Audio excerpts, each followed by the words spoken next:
Merci, Monsieur le Président. Notre présentation aujourd'hui sera sur le développement d'une nouvelle équation de prédiction de la composition corporelle basée sur les mesures anthropométriques chez une population âgée de 12 à 88 ans. Vous le savez, la nutrition est un très bon investissement et selon le rapport de l'OMS 2021, investir $1 par personne et par an permettrait de sauver 7 millions de vies dans les pays à revenus faibles et moyens. Et aussi, vous le savez très bien, investir $1 en nutrition rapporte $16. Aussi, l'état nutritionnel des populations est considéré par plusieurs organismes unisiens et internationaux comme un indicateur de développement économique.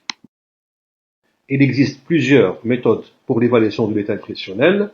Le plus simple et le plus utilisé est les mesures anthropométriques, qui est aussi un art en soi. Cependant, la sensibilité et la spécificité des mesures anthropométriques est une limite de cette technique, réduisant la qualité des conclusions tirées à partir de cette méthode. Si on prend le cas de l'IMC, sa sensibilité varie de 19 à 65% dans les meilleures conditions. Pour cela, il est nécessaire de pondérer ou d'ajuster les mesures anthropométriques pour les rendre plus exactes et plus précis. Une des approches d'ajustement des mesures anthropométriques est le développement d'équations qui sont basées sur ces mesures anthropométriques, mais cette fois-ci pour la détermination de la composition corporelle qui est un pilier de l'évaluation de l'état nutritionnel. Si l'objectif de notre présentation aujourd'hui, ou de notre travail aujourd'hui, est le développement d'une équation anthropométrique pour l'estimation de la composition corporelle chez les populations âgées de 12 à 88 ans.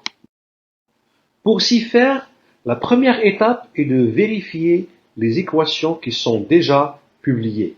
Ainsi, 5 équations ont été vérifiées par l'utilisation de l'approche Bland and Altman. La vérification de ces équations anthropométriques déjà publiées a été faite contre une des techniques de référence, qui est la technique de la dilution isotopique. Les résultats de cette vérification ont montré qu'aucune de ces équations n'a été valide dans notre population. La seule équation qui a donné des résultats proches, mais qui reste toujours non valide avec les résultats de la méthode de référence, c'était les résultats à partir de l'équation de Slater and Preston. L'équation de Slater et Preston de 2005 a intégré l'estimation du volume du corps à partir de la taille dans l'équation en se basant sur un modèle cubique. C'est la raison pour laquelle ils ont utilisé la taille au cube. La deuxième équation qui a utilisé le même principe mais à l'échelle internationale est celle de Wong de 2012. Mais quelque part, les deux équations sont identiques car si on utilise le facteur d'hydratation entre l'eau corporelle totale qui a été estimée par l'équation de Slater et Preston et la matière maigre qui a été utilisée dans le cas de l'équation de Wong, on trouve pratiquement les mêmes facteurs. Ce qui nous a mené à faire la réflexion d'au lieu d'utiliser un modèle cubique, et d'ailleurs qui est utilisé par les deux seules équations qui existent à l'échelle internationale, celle de Slater et Preston et de Wong, et qui sont bien sûr non valides dans notre population, nous avons utilisé un modèle cylindrique qui est plus proche du corps humain. Bien sûr, le modèle avec l'équation ont été publiés cette année dans The Journal of Nutrition. Donc, nous avons utilisé une base de données de 398 sujets, 234 femmes et 164 hommes âgés de 12 à 88 ans.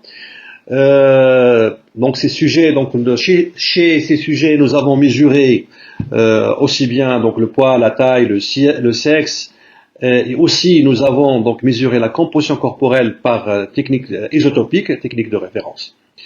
Donc cette base de données, elle a été répartie en deux groupes. groupe de développement dans lequel on va développer notre équation, et le groupe de validation, donc celui qui va être utilisé donc pour faire la validation interne de notre équation.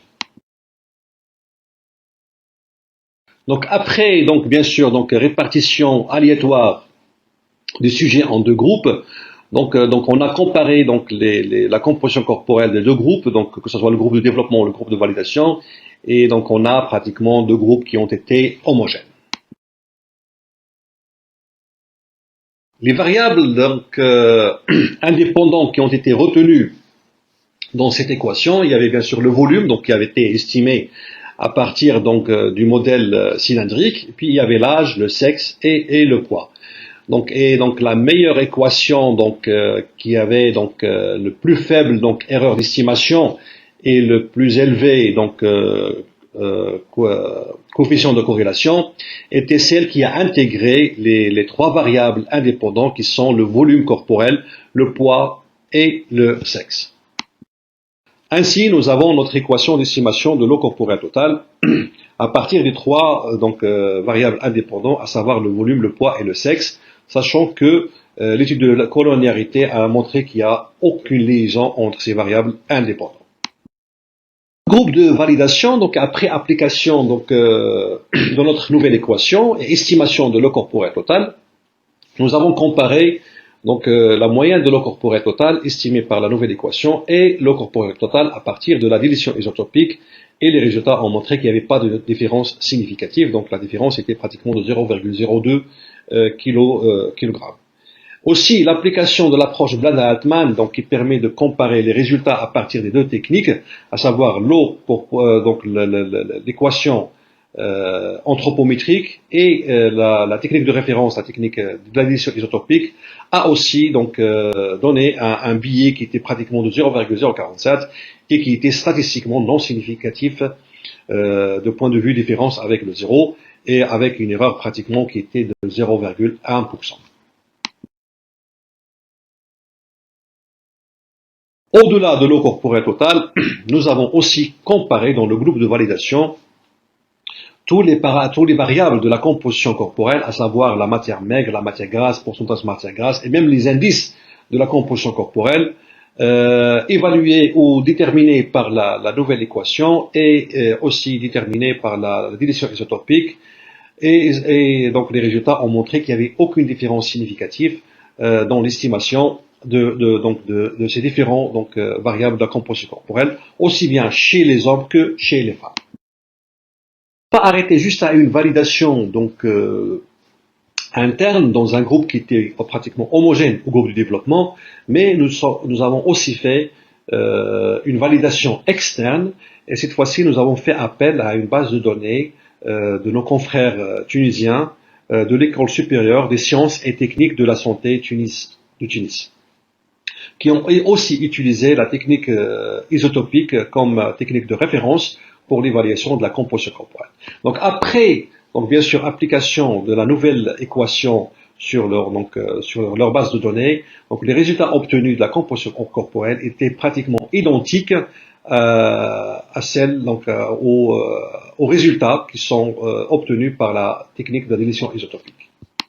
En conclusion, donc la nouvelle équation de prédiction basée sur l'anthropométrie ou sur les mesures anthropométriques fournit une très bonne estimation de l'eau corporelle totale ainsi que des autres compartiments de la composition corporelle, et qui était donc recommandée comme méthode alternative pour évaluer l'état nutritionnel par la composition corporelle dans le cadre d'études épidémiologiques et cliniques.